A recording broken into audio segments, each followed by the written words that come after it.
Hello, everybody. You're all very welcome today to IACD's regional webinar for the Southeast Asia region. My name is Anna Clark and I'm the Strategic Director with IACD. And we have two keynote speakers with us today who we will introduce in a few minutes.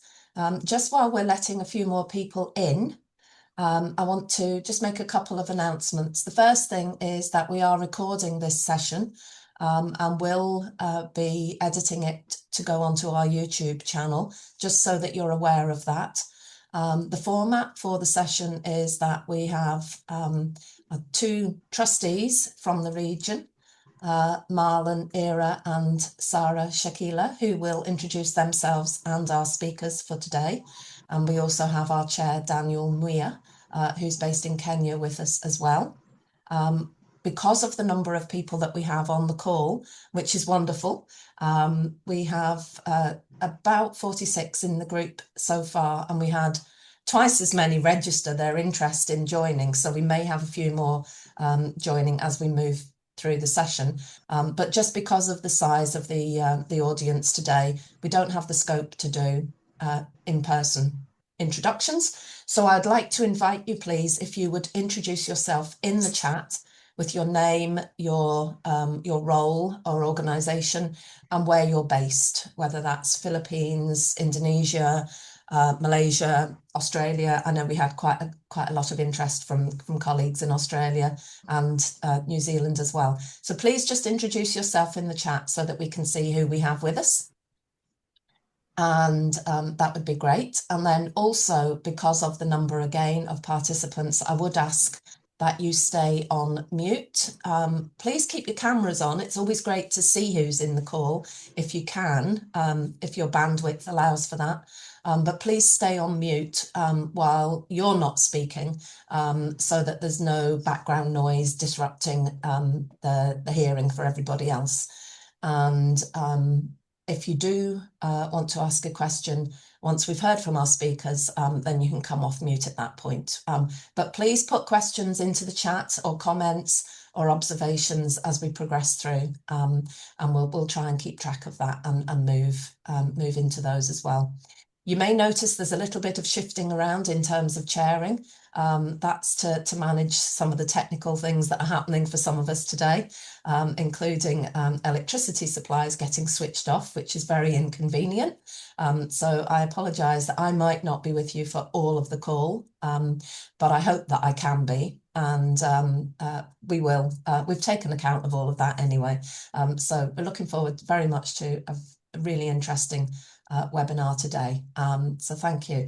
Daniel, very briefly, I'm going to hand over to you if you'd like to say anything as chair, and then we'll pass to our trustees for the region.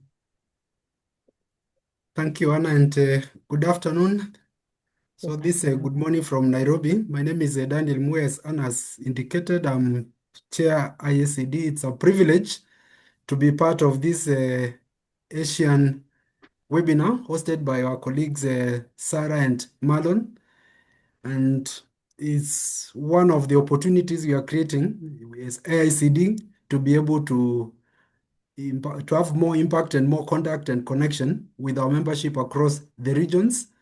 Of course, the theme is to have something that brings us together, topics of interest to all of us. And we are privileged to have Amma and Mel coming up with a topic that has generated such huge interest. And so, in the interest of time, you are welcome, and we are privileged to have you connecting with us. Thank you, Daniel. Thank you. Okay, so without any further ado then, I'm going to hand over to our two trustees for the region, which is, as we said, Marlon, based in the Philippines, and Sara, Shakilla, based in Malaysia. I hope I've got that right. Yes. And we're going to hear, first of all, from our guest speaker Marlon, I'll let you introduce Emmanuel, and then we'll hear from Emmanuel, and then we'll invite Sara to introduce Rahmawati. Rahmawati. Thank you. I was All trying right. to remember the nickname there, the short name. It Just escaped my memory. Apologies. Okay. So Marlon, over to you. Yeah. Thank you, Anna. Thank you, Daniel, Jessica, and other colleagues in IACD. Of course, Sara. I think this is the second activity that we have for the region.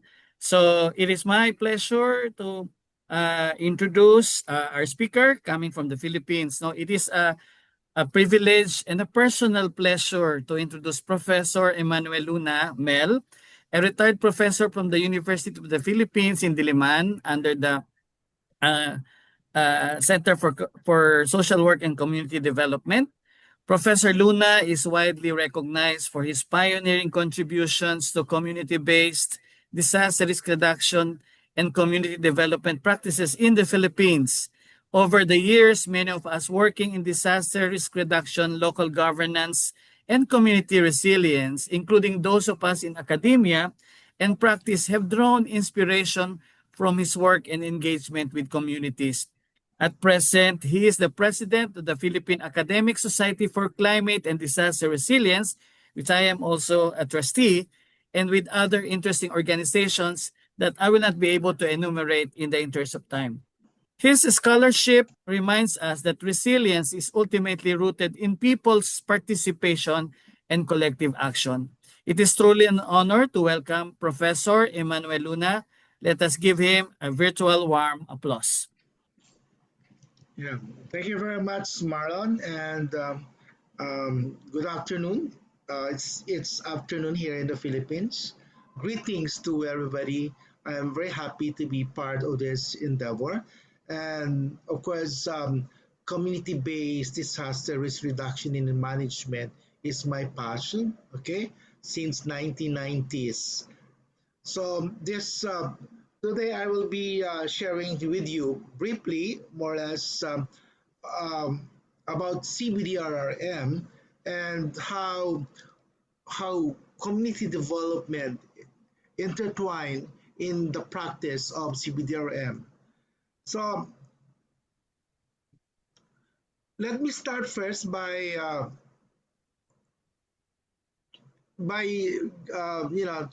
just citing some mandate, international mandate that tells us about the relevance and the need for us to engage in participatory approaches and community based. Of course, the basic one here now is the sender framework. For those who are in DRRM, this is just a review for you, but this is actually an agreement among nations where they believe in the principles of the Sendai framework. Sendai is actually a province in northeastern part of Japan, which was affected by the tsunami in 2011. So essentially the goal is to focus on preventing new risks and reducing existing disaster risks. In addressing our safety and as well as our resilience, it is considered that risk prevention is the key. Okay, not just responding. We respond to disaster when we are not able to reduce the risk that results to disaster. The framework, which is, as I've said, governs or being followed by several countries globally, calls for various measures to prevent and reduce hazards, exposures, and vulnerability, and to increase preparedness and recovery. So this is the more macro mandate. So these are more or less the targets. The reduction of global disaster or mortality, global disaster mortality, reduction of numbers of people affected, reduction in direct disaster economic losses, reduction in the disaster damage to critical infrastructures, increase in the number of countries with DRR strategies enhance international cooperation and increase availability of access to multi-hazard early warning system.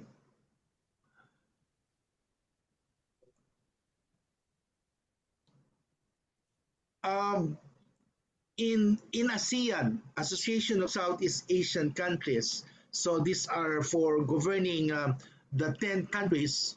We have the ASEAN Agreement on Disaster Management and Emergency Response.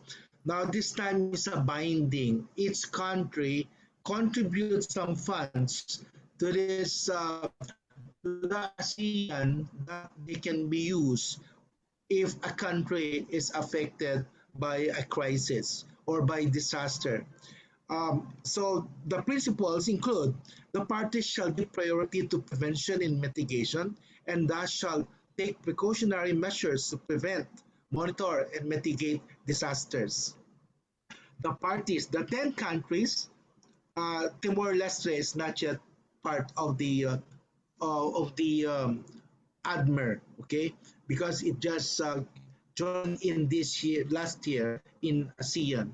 The parties shall, to the extent possible, maintain disaster risk reduction efforts into sustainable development policies, planning and programming at all levels. First, the parties shall all stakeholders, including local communities, non-governmental organizations, and the private enterprise. So our concern, therefore, for building community resilience is a mandate from international uh, agreements, such as the Sendai, as well as this ADMER. Now, what really is community-based disaster management? I'm not sure how well you are engaged in CBDRM. So knowing that uh, that there's a need to have more or less a threshold, an understanding of the concept. This refers to a process of disaster reduction in management because we can do DRR in many ways, okay? And CBDRM is one of the approaches in which risk communities are actively engaged in the identification, analysis, treatment, monitoring, and evaluation of disaster risk in order to reduce their vulnerabilities and enhance their capacities, and where the people are the heart of decision making and implementation of disaster risk reduction in management activities. This is how our law, the Republic Act 10121, is the national policy of the Philippines. This is how it defines CBDRM. But this definition is also based on international principle, as I have mentioned earlier. CBDRM, therefore, if we go local, definitely it's of our countries have communities. We call it in different ways. This our communities have different structures, organization, cultures, but definitely there's a group of people in our community that that can be engaged or are vulnerable and are therefore um, um, are therefore um, good to undertake CBDRM. Okay, so these communities, uh, through the approach of CBDRM, can engage in risk reduction management, in sustainable human development, in the protection of development goals, and in maintaining disaster risk reduction into development. Those four are, shall we say, the general macro approaches to development, and we can adopt CBDRM in all these macro approaches to development. In terms of goals, the CBDRMs there are mainly four for me. Okay, and this is actually what I usually say, what I have written in publications, that CBDRM is meant to transform passivity. Many communities today are passive, okay, lethargic, or maybe because of the domination of powers. They are just silent about so many things. They are not participating perhaps, and these are the kind of communities that we would like to touch, we would like to address. They are powerless, and therefore we need to empower them through CBDRM so that they can engage in action and build resilience. So essentially, this approach has four main goals. Number one is to reduce the people's vulnerabilities. There are disasters because people and communities are vulnerable. Secondly, we would like to ensure public safety and reduction of impact of disasters on the lives, property, resources, and environment due to hazard. Okay? Yes, we are vulnerable, and the hazards, in many circumstances, we cannot control hazards, and therefore, once it meets or it interacts with our communities, then disaster happens. And when disasters happen, we would like the public safety and reduction of impact of all these disasters. Of course, we want the empowerment of individuals and community institutions. This is a key to building resilience when our constituents, the people, the communities are engaged and are empowered towards action that will reduce their vulnerabilities. And of course, the transformation of structures and relationships that generate inequity and underdevelopment. In our communities, there are different forms of, of structures, inequitable relationship in our community, gender relation, economic base, spatial inequities, intergenerational inequities, all this happening in our communities. And we would like to transform those relationships that perpetuate such inequities and unjust relationship in our community. CBDRM is a way, is one of the platforms to address that. So as we can see here, uh, voluntarism and collective action is at the center, of community engagement in DRR. From disaster response, from disaster mitigation and prevention. So these are the four pillars of DRRM. Okay, from prevention and mitigation to disaster preparedness, disaster response, and disaster recovery. I'm not going to the details of this. What we're saying is this: if we would like to build resilience in a more participatory manner, then we should engage our communities. There should be volunteerism and there should be collective actions. Now, the CBDRM in the Philippines adopts the community development framework.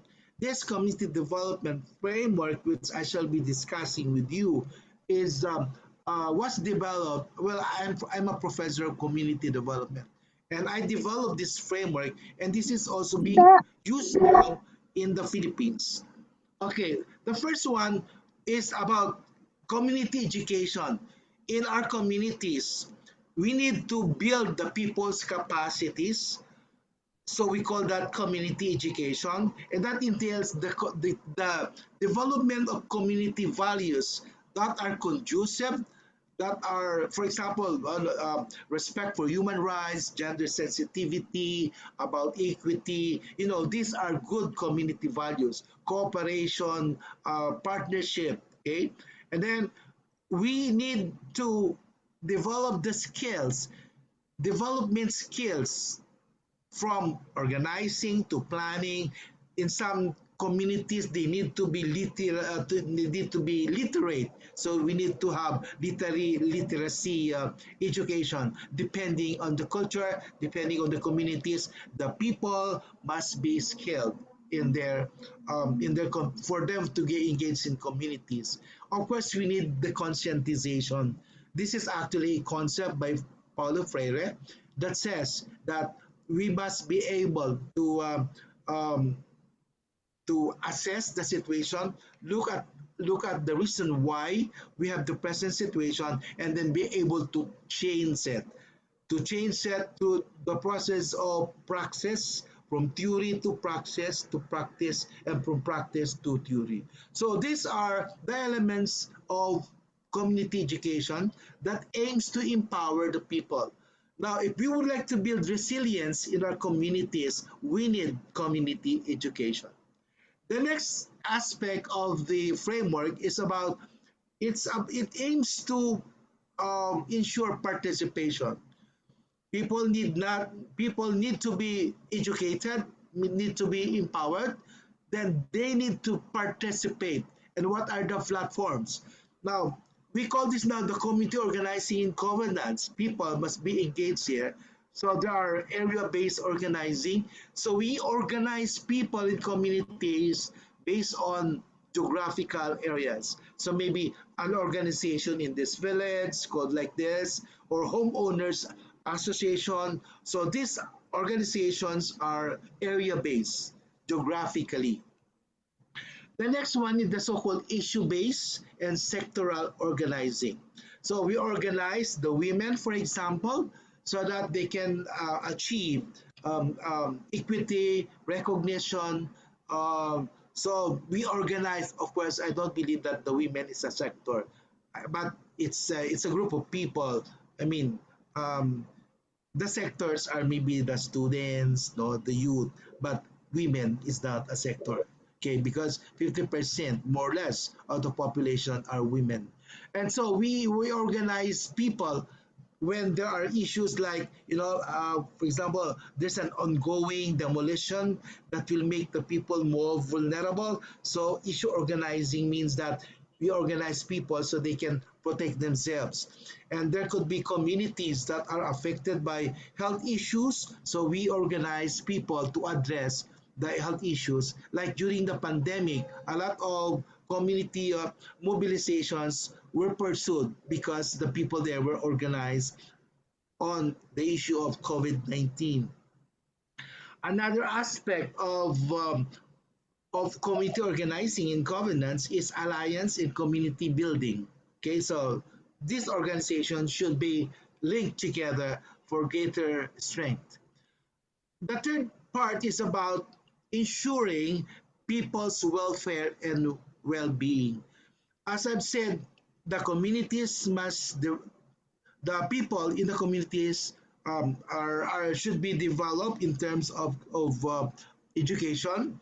They must participate, and thirdly is that they must have people's welfare and well-being, and this would mean social enterprise development. Okay, and this would mean having community economics. The economy in the community should ensure that the people are benefiting, are productive. Okay, and then the next one is about community environment, and all this fields in all these areas in social enterprise and services development, community economics and community environment, there are always resources that should be properly managed. At the same time, where we have resources, you have also risk. Actually, resources and risk are two facets, two faces of the same coin. You can either have, if you have coin, if it's going to have either resources or risk, or whenever you have resources there will always be risk. So therefore those things, those two, resources and risk, should be managed together. So community development, therefore I've said, would have community education, community organizing, governance, and community resources in disaster management.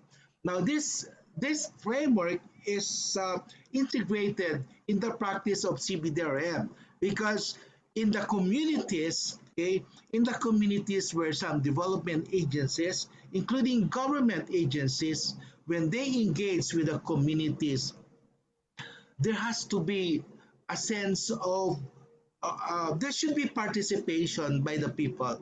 Maybe initially, as you can see here, if you can see the space here, the involvement of the outsiders. By the way, the y-axis, the y-axis refers to the degree of engagement. Uh, the space, no? And then the x-axis would be the time. Now, this simply means that during the initial stages of engagement, there would be greater involvement of outsiders, but the role would be to facilitate, to build capacities, and to provide resources. Okay. However, as the time goes by, okay, the level of engagement would now change. So that towards the latter part of the engagement, the community involvement as partners, as initiator, and as influencer, they would have greater role.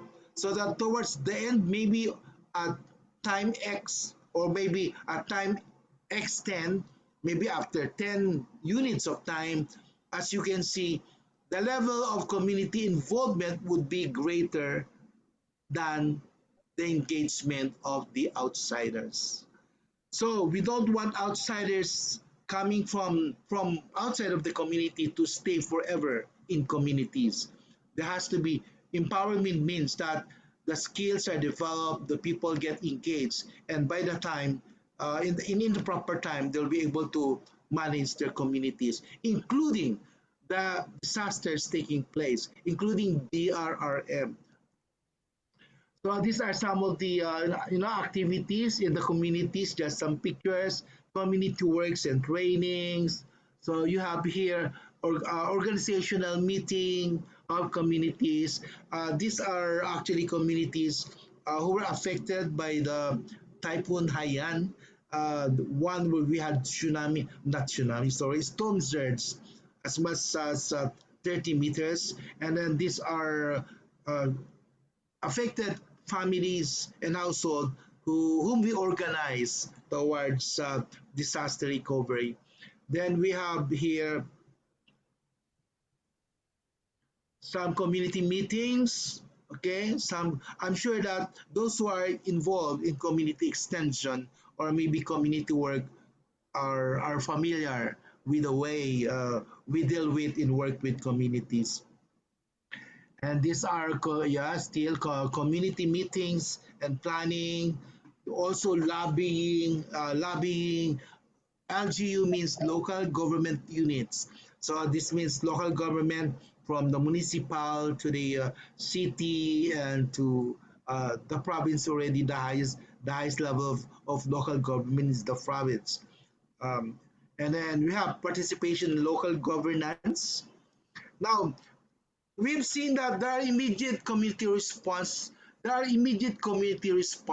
to reduce further risk. Okay, what are some of those factors that can help communities or that propels communities to be able to respond and to reduce our risk? Number one is this: community people, they have the natural survival instinct to assist people in times of emergency, even through rescue. In the Philippine context, for example, when there are disasters, the the value, the instinct to help comes out, and that's very good. Okay, the neighborliness, no, aside from kinship, there are the neighborliness, friendship. Okay, the it surfaces so that these values can be used to respond to disaster.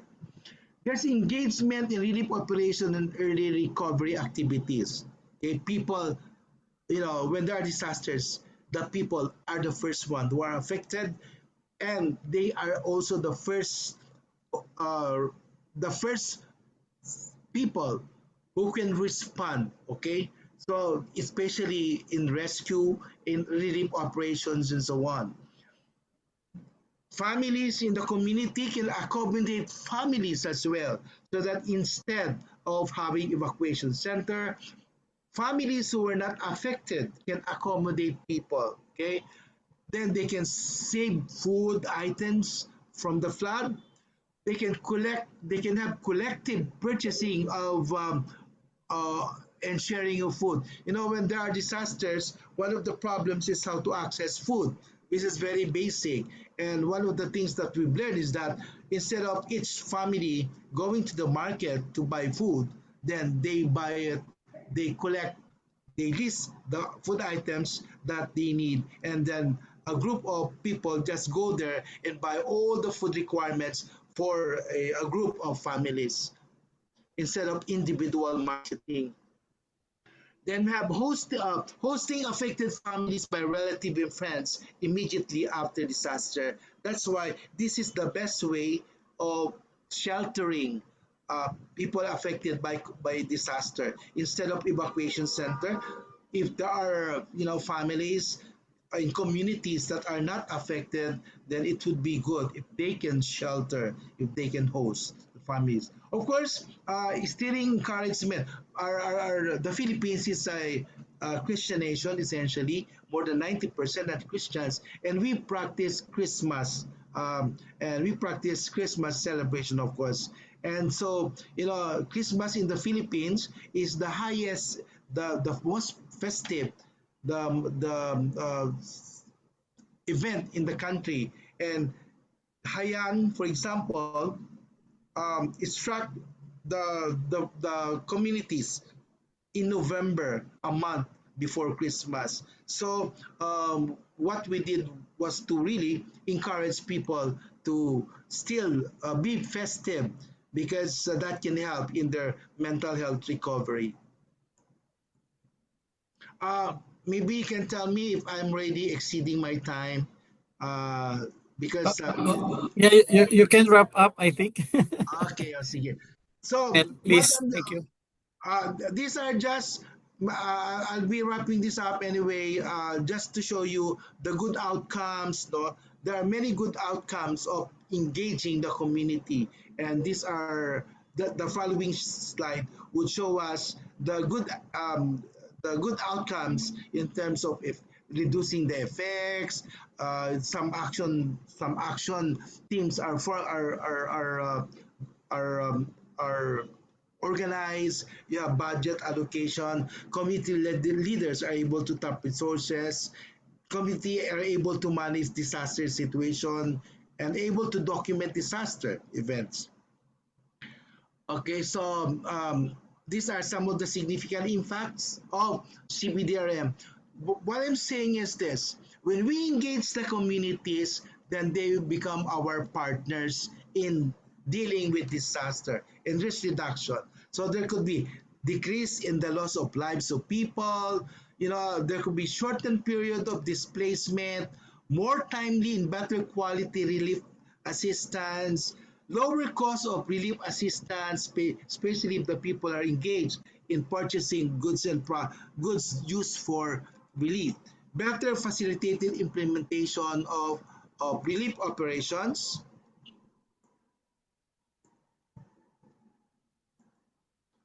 and so many more.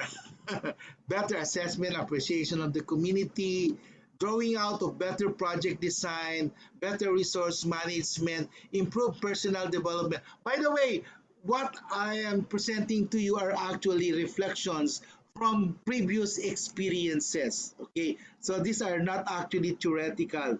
These are based on the experiences, based on several projects that we've encountered. I personally, engaged in all these disaster projects, recovery, and so on. And these are our reflections.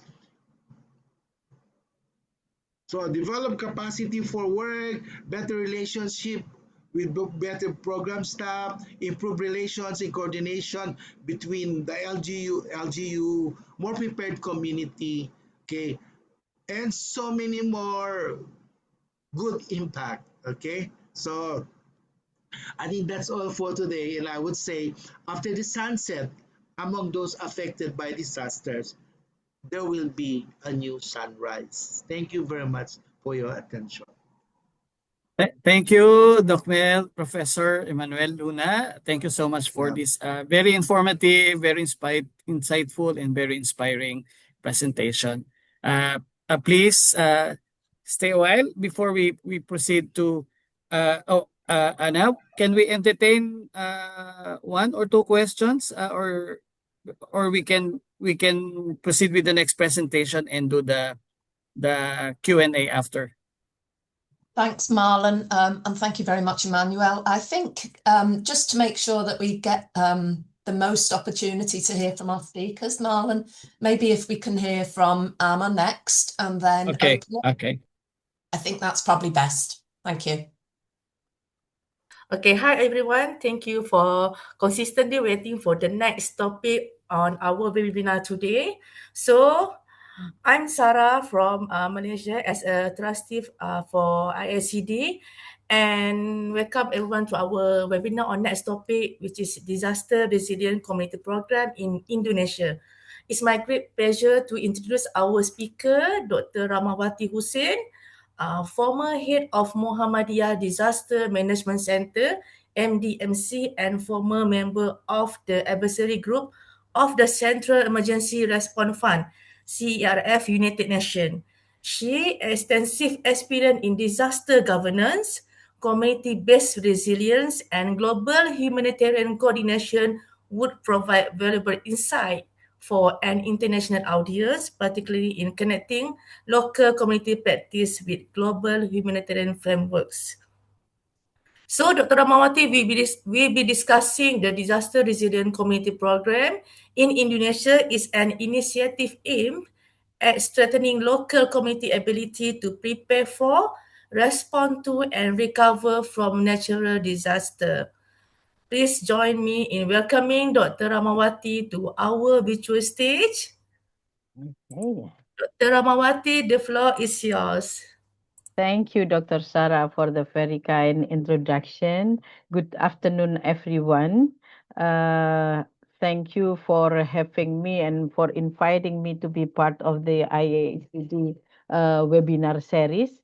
And also, I would like particularly thank to Professor Luna for setting the stage and also providing foundation what is CBDR arm and how in relation to community resilience and community development. And in this time, I would I will focus on the more micro level, giving the how the process that has been done by Muhammadiyah organization that I will give explain it a little later on. And let me share. Is the screen is already there? So I will start with providing like Filipina, Indonesia is one of the world most disaster prone countries. We always compete with the Philippines in terms of the number of disaster, and people call us we are supermarket of disaster because you name it, there are many disasters. Philippines number one. Yeah, the Philippines number one and We are top Indonesia one. yeah.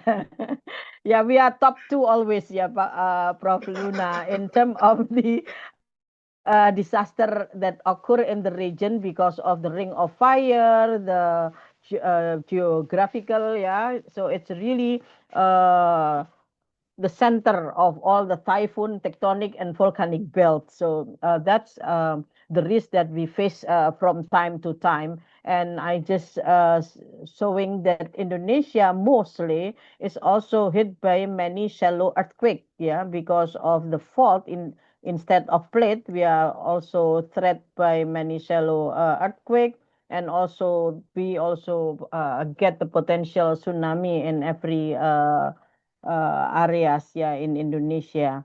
And but the last 10 years, the Indonesia shifting from more on the hydrometeorological disaster, meaning that climate change is really affect the region, and as I think it's affect the world, where it is weakening the community in general because it hit a lot, yeah, at the community level.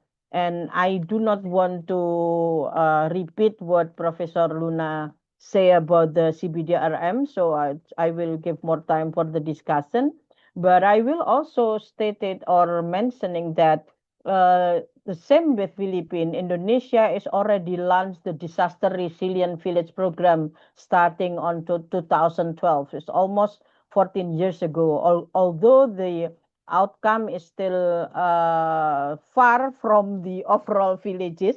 There are 81,000 villages in Indonesia.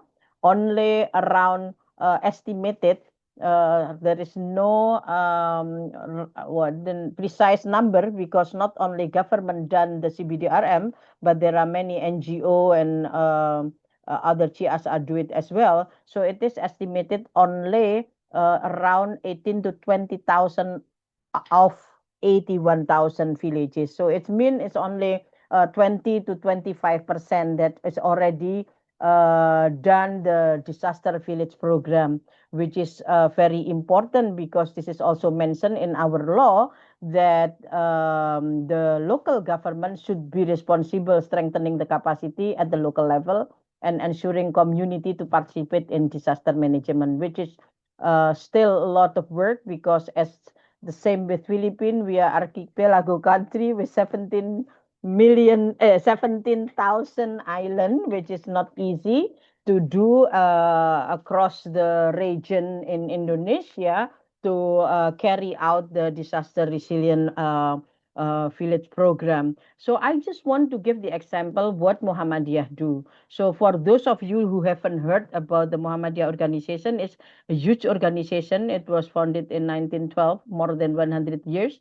Sometimes it's called an NGO, GSO, FBO, GRO because we are from the grassroots organization to the national level. So the FBO is also mentioned by many scholars that have long history of responding to people in need, particularly people at the grassroots level in dire situation where the government sometimes is not could fail or to assist.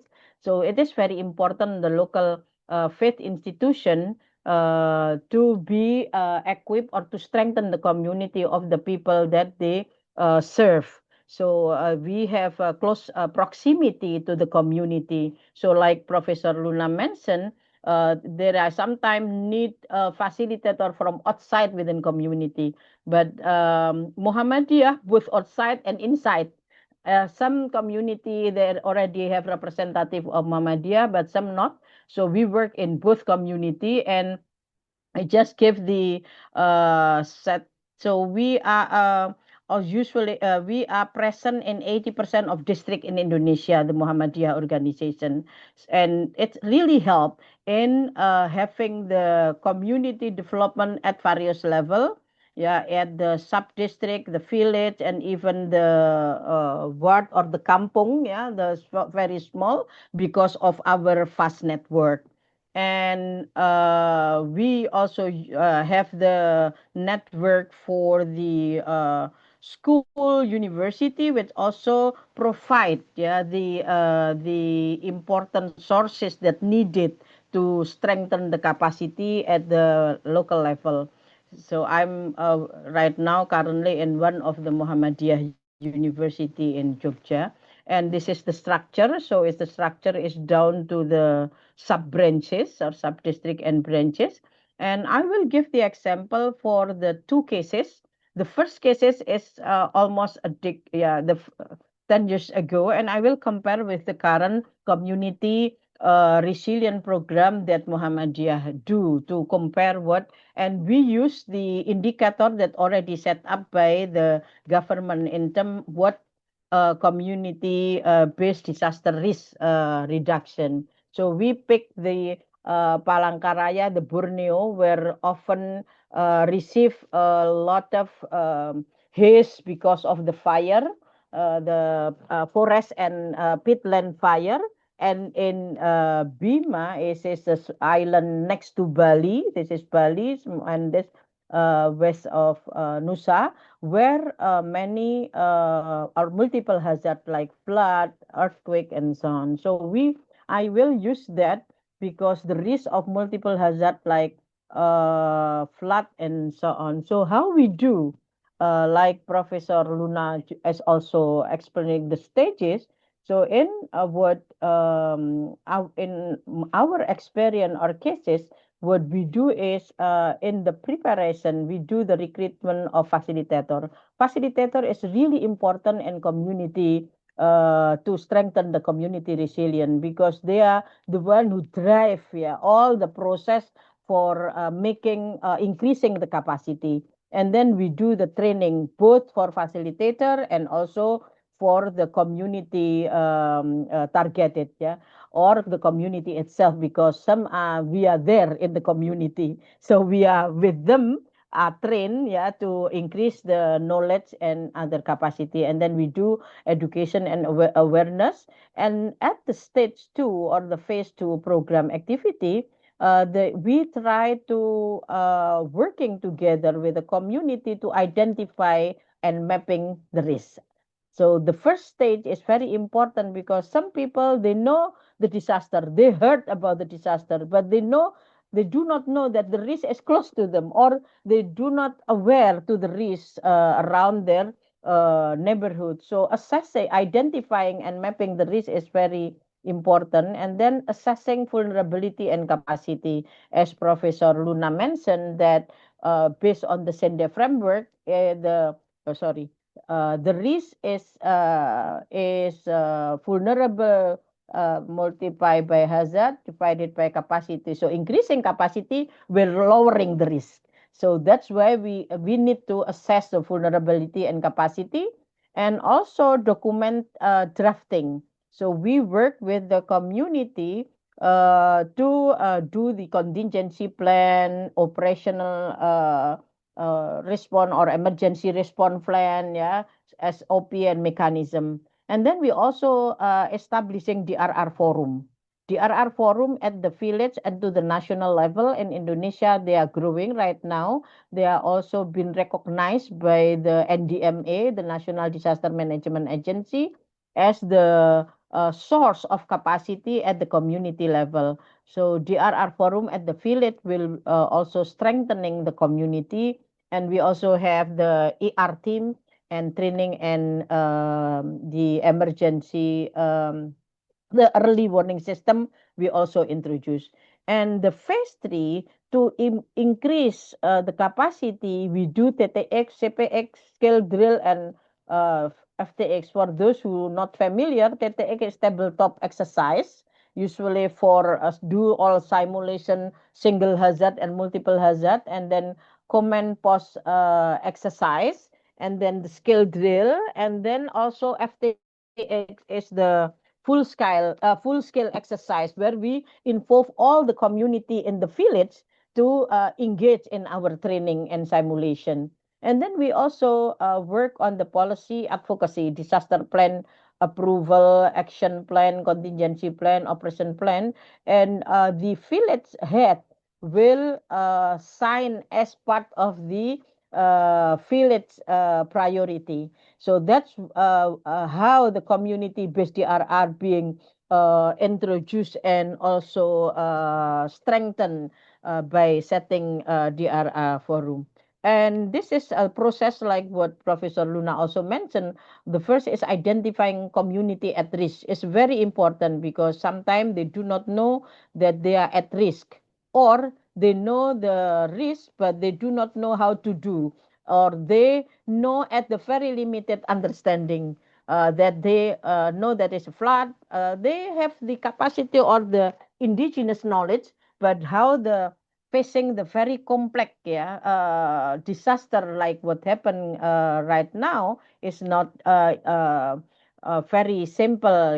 We need to also help them, assist them, and also working with them. Actually, we are not helping. They identify themselves, for how actually the risk that they are facing. And then building relationship and understanding to identified community is very important between facilitator, between people from outside and inside, or among themselves is also important to strengthen or the bonding in during or in the event of disaster. So we work closely with the community to increase the awareness and education, and also agree upon setting up the DRR forum and task force, which is for them, useful for them. And then there is also participatory community risk assessment where they go, so they draw their own map and working among them, and then they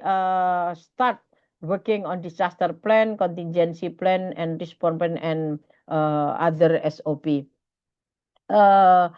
The other, like what I mentioned before, is identifying vulnerability and capacity is important. So they discuss among themselves who are the most vulnerable group, yeah, that they need to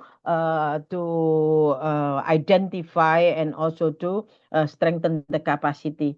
And then by identifying the most vulnerable group or individual within community, then they could start finding a way to increase or strengthen the capacity by having the knowledge on how to evacuate, access to resources, how to do the logistic chain, and so on. So we it's draw during the vulnerability and capacity phases. And then the fifth is implementing the community-driven program, the training, drills, and after action review. We did it in the schools, in the mosque, yeah, in the some even we work in the Christian majority places like in Kupang. We also work with the church, yeah, or the Catholic schools, yeah, to introduce how the community understand the risk, yeah, during the COVID as well. We work with many Catholic schools and also churches. So the third phase is strengthening capacity and policy. So the training, like I mentioned, the tabletop exercise has need to be done to ensure that they know how to do, they familiar the process or the SOP. Otherwise, SOP is stay in the desk, or they never read the SOP or mechanism. So it's very important to do the tabletop exercise and then command post exercise and full scale exercise to test the contingency plan, the emergency response plan. This is what we is also done during the program. And then the last is policy at the village and sub-district, the head sign, yeah, the village plan, yeah, how to insert DRR in the annual development plan. So integrating the DRR in the annual development plan or the development plan, the village development plan is very important, because if they are not integrating DRR, then DRR is not the priority. They only side things, yeah, but integrating them, it could ensure what, like Professor Luna mentioned, the economic side, social side could be addressed. Yeah, and then contingency plan, emergency response plan. So based on our intervention and working with community and through community, we see that there is a resilience increasing. The blue is the in 2006. This is the 10 years program, and I will give the case to the current one. And here the blue is where the 2006, and when we give intervention for 2 years, there are increasing in terms of the policy, the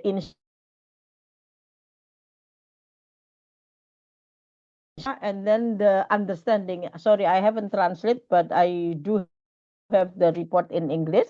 So I've already published this one on how to strengthening the local capacity. So this is there are a change, yeah, in three different, but every village have a different. Okay, I'll continue. This is the end-line survey that we had, that there is the increasing capacity of the community based on the 15 indicator that already set up by the government, but also we discussed based on the capacity level of the village. And we happy that the intervention is really fruitful when they got hit by the flash flood in 2017, at the end of 2017, and they could bounce back faster, and no victim, there is no or zero victim. It's we really happy that they could manage or to be resilient in responding the flash flood. And let me go. So here I also this is in Borneo. It's also there is a significant change after the community resilient program that we do, that during the fire they could respond well. They could be part of the response in the province in general, and we see that there are some lessons learned that we may share, that enabling environment is very important at the local level. In this case, like Muhammadiyah organization, the faith-based organization, maybe like in the Philippines, there are many also faith-based organization. So it could really help in providing enabling environment for the community resilient, because they have the proximity to the community, and then they also facilitate through the government the resources. So the facilitator is really become the enabling environment. And then the second, the collaboration with the local government, which is very important at the local level, because the government could also support, because they are the one who responsible. So many organization on the ground tend to be a complement to the government, or we use the complementarity perspective to help in what government already launched the village program throughout the country. And then support from the community, introducing concept, program, and activities usually a challenge, because community do not want if it from outside. So within community itself, if we could identify, it really can sustain the resilient itself. And the second case that I will bring is the most current cases that we worked since 2020 no 2024 to 2026. So we add the process, not only the three stages that I explained before. The stages is still the same, the phase 1, phase 2, phase 3, but we add not only focus on the resilient, but it's also on the economic side. So the livelihood assessment and training is also part of the risk assessment, because it is important. And we also include the climate risk by looking at how the risk that increasing, in especially in the region, so many typhoon, cyclone engage. So we are introducing for the climate resilient, not only disaster resilient, but we also focus the climate resilient as well. So we introducing the new by integrating, like planting mangrove and trees in the village level. So and also we involve the women group. In this case, the women wing of Muhammadiyah, been working with the women at the village level. They assess the livelihood and the food security that they face because of the climate, and then including that in the disaster resilient program. So that's the adding. After the 10 years, we see that the shifting, 98% of disaster that happen in Indonesia is climate related. So we move not only from single hazard, but we also focus on the climate resilient as well. So this is the one that we try to modify from the 10 years. So there are a lot of things that we introduce, including trying to make a guideline on how to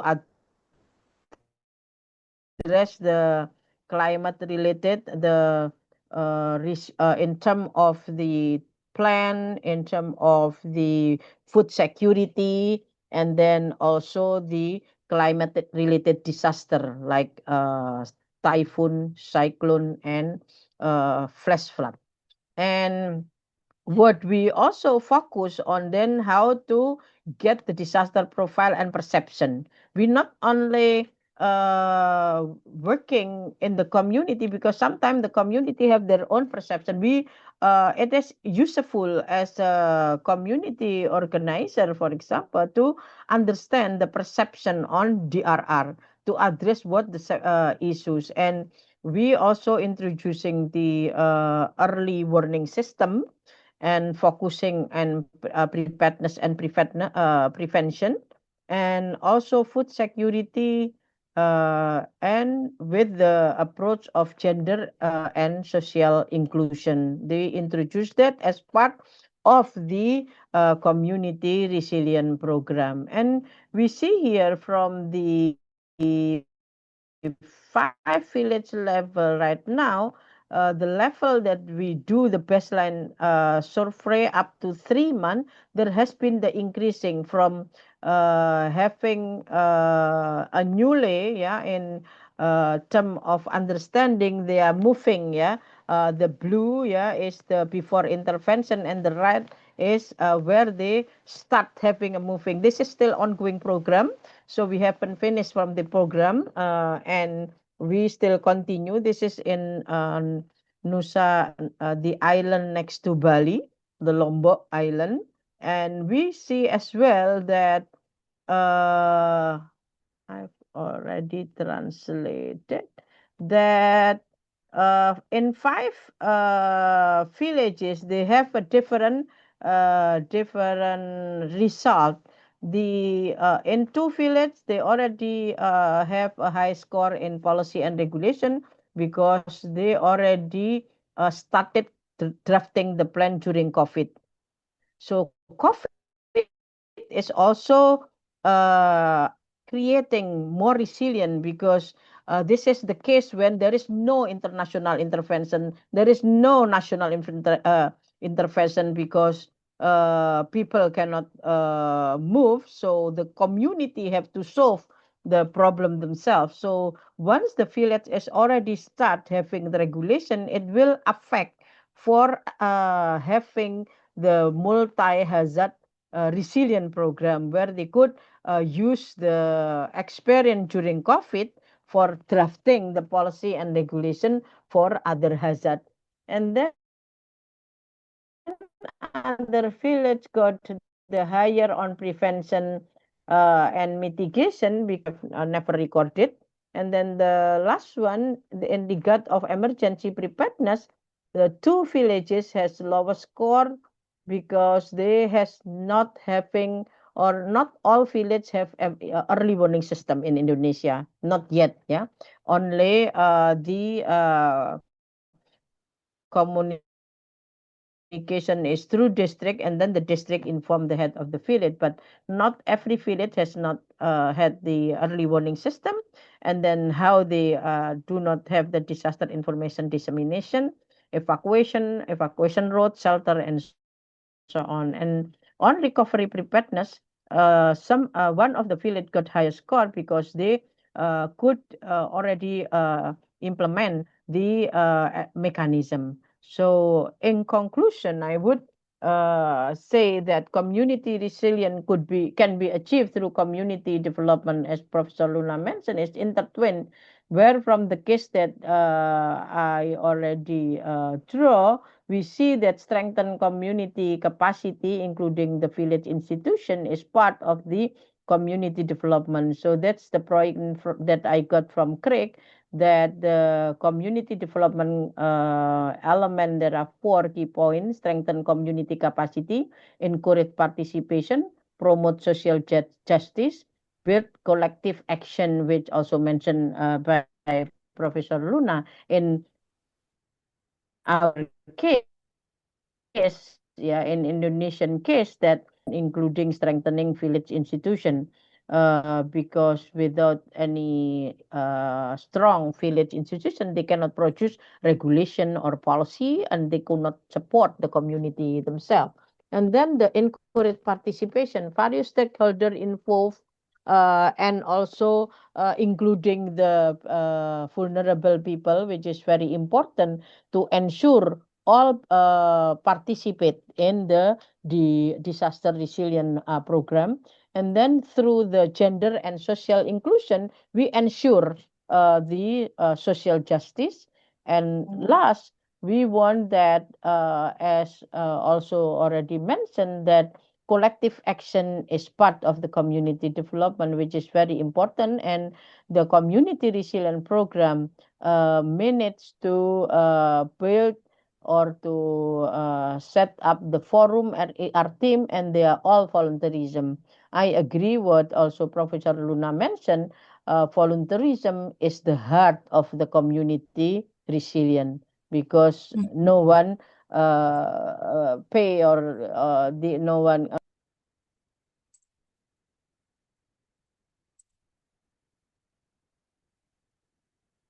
Oh, she lost. I mean, Oh, okay. oh, she lost the connection maybe. The But I connection, think I it's think the conclusion. I think so. Yeah. she's finished. Yeah. Okay. So we Okay. continue. Maybe Dr. Amar can come in or not. Okay. Please say thank you very much for Dr. Rahmawati for the insightful presentation. We truly appreciate your sharing your expertise and valuable perspective with us today. Your thought on Muhammadiyah Sustainable Program, community-based, focusing on mapping the risk, including the weak tree phases, the resilient indicator. So they gave us a lot of to think about. Okay, so we move to the next agenda, yeah, Marlon? Yeah. The next Okay. agenda, I think we question, did. reflection, yes. Yeah. Observation and share experience. So thank you again We for can. our both speaker, Prof. Emmanuel and Dr. Rahmawati for insightful presentation. And we now like to invite our participant to engage with us. If you have any question, reflection or observation, please feel free to share them using the chat box, or you can use the raise hand feature if you like to speak. And we look Yeah. forward to hearing from you. Anyone? I think there's someone raising his hand. Yeah, Fikri from UNS. yeah. Vicky, please. Thank you for the presentation, Professor Luna. Let me introduce myself. My name is Fikri Nufyan Pratama. I'm from UNS, Surakarta, Indonesia. I have one question for you. How can we ensure that the participatory approach move beyond in meritocratism and involve in genuine community empowerment, where local people hold actually decision-making power in strategic comparing to the in ASEAN, there is a inclusion with a local wisdom in the ASEAN country. Like for example, in the Philippines and Indonesia, they are more strong about the local wisdom regarding trust the modern technology to ensure that the headquarters and yeah, for example, flood and maybe many of a disaster in the country. What do you think about that? Doc Mel.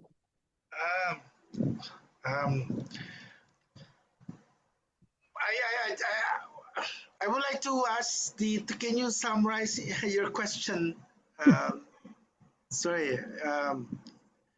I think that the first statement is very clear. Your first statement, you would like to ask about Fikri. Go ahead, Fikri. I would ask to about the cultural diversity and the ASEAN region. Is there any challenges to modern technology to elaborating with the government to take the action to evaluate the risk of the disaster? Thank you. Okay. So it's something to do with the advancement of technology. Definitely, we cannot get away from it. We have to use it. We have to adapt to it.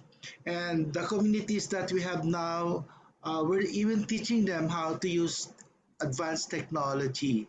Okay, so even in not only in communication, but in even in education, even in the some of the technologies that they are doing, like in warning system, some communities are able to develop digitally digitally uh, run a warning system, especially the young people. We have innovations project that that provides incentive to the youth in developing disasters reduction technology. Some of them make use of advanced technology, and so I would say that we have to embrace. Of course, we have to be very careful in the kind of technology that we're using. But this is something that is available, and I think this technology will never leave us.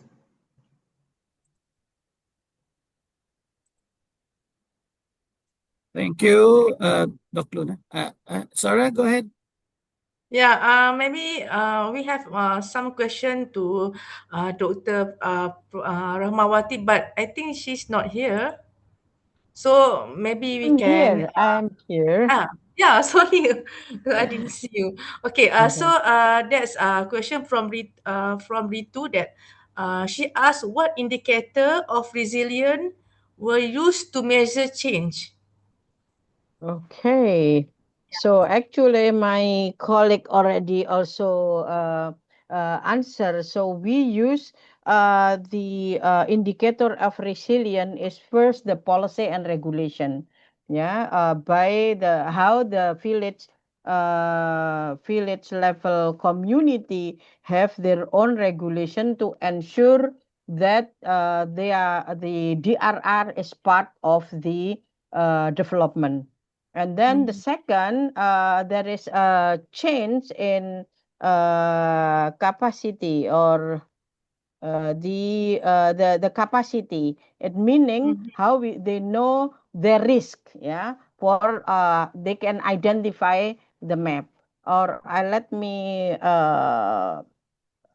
go back to this thing. Yeah.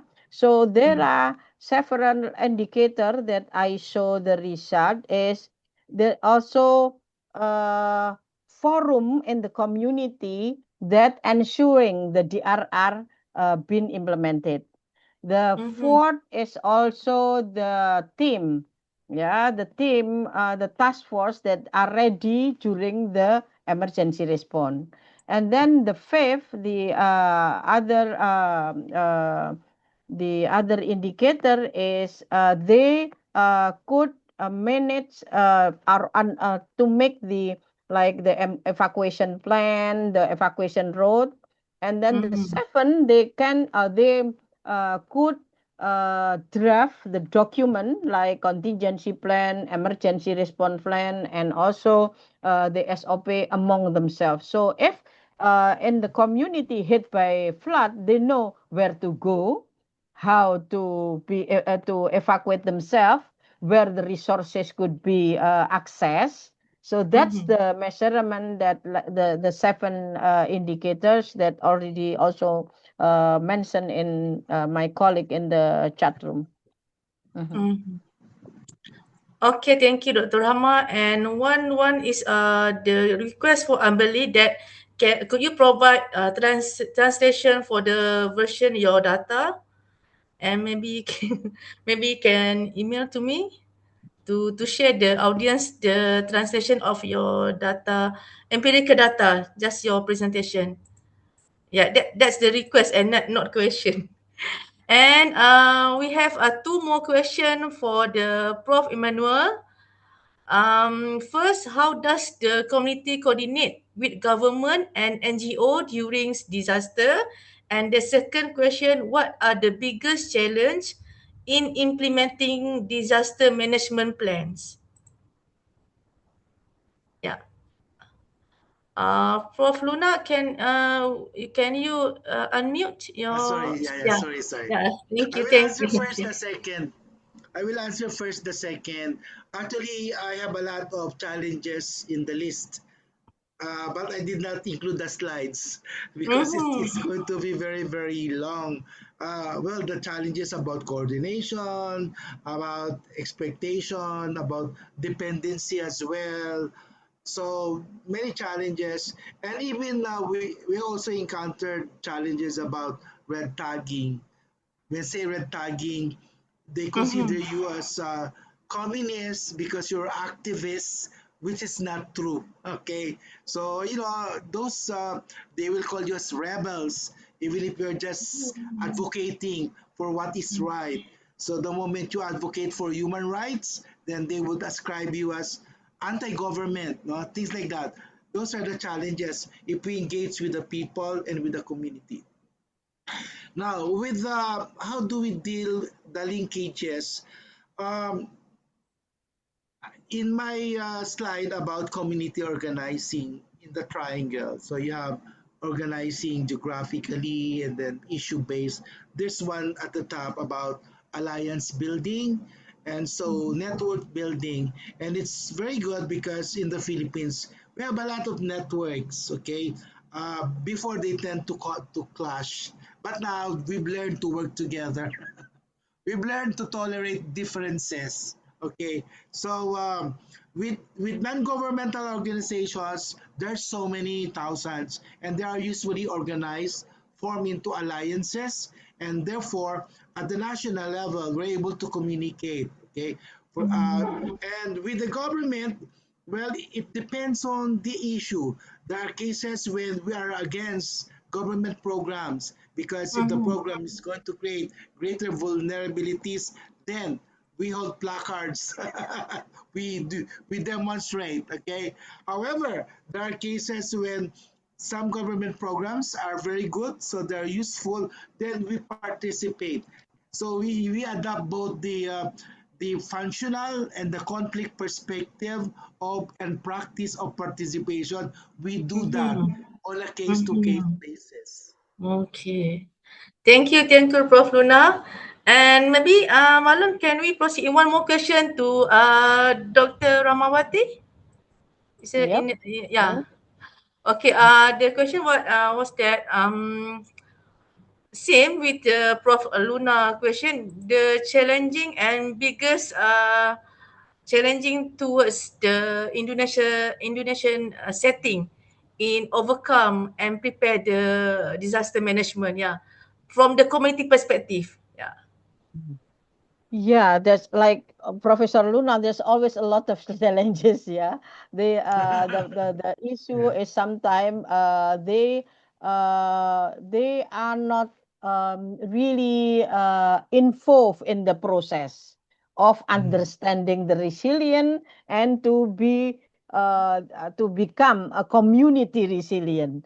Individually they know, but they do not want participate a lot if we are not really facilitating the process, because Mm-hmm. they sometimes still hesitate whether what the benefit for us, yeah, if we know, yeah, it's we need to repeat the same like awareness on that.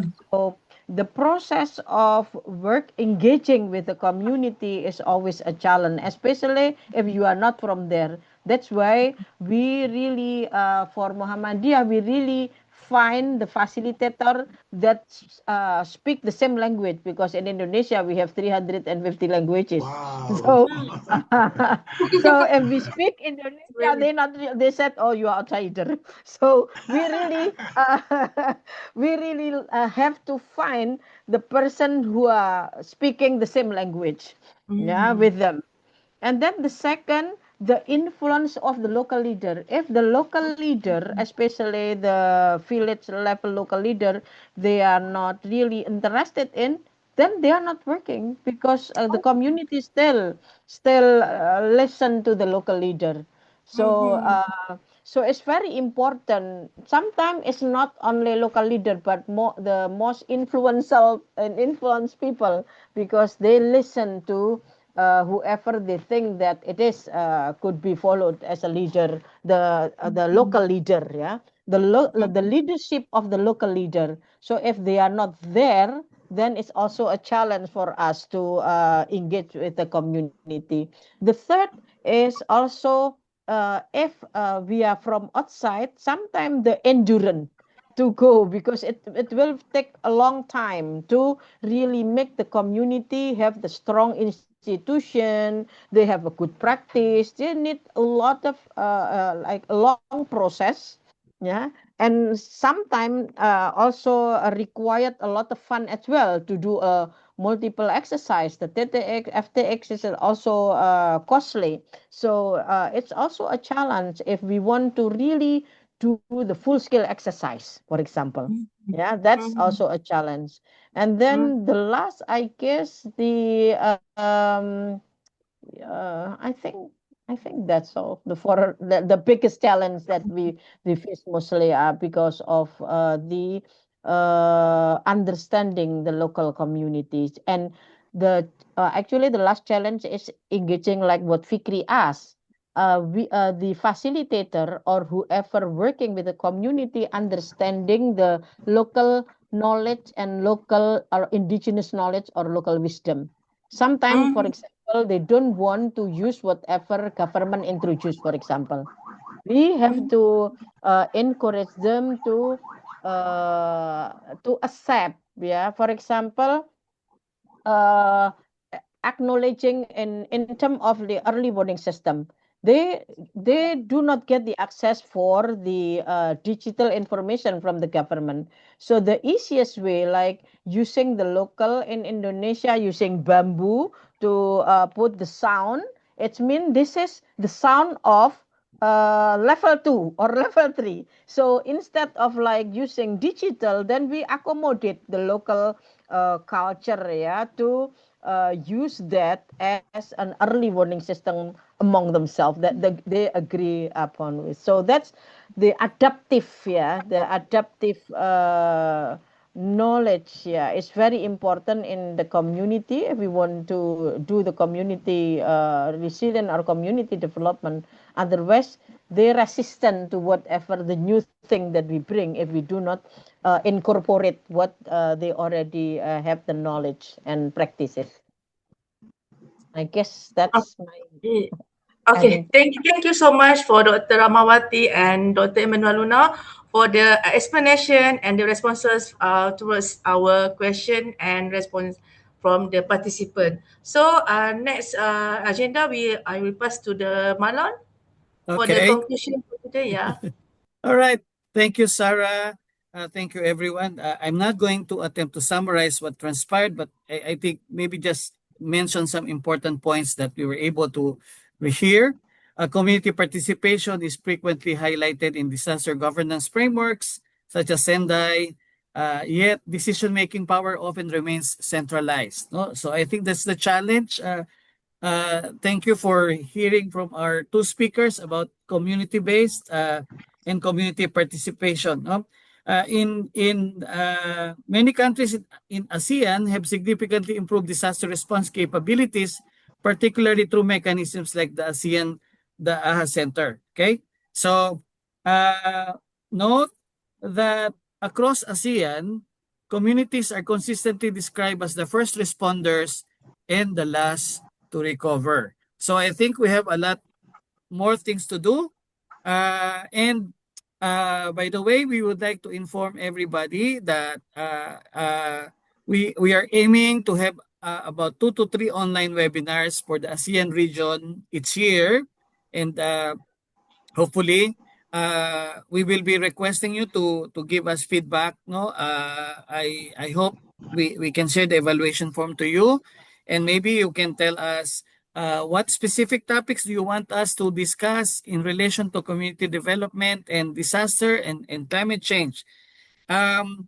IACD has a Facebook and LinkedIn, so you're encouraged to see us.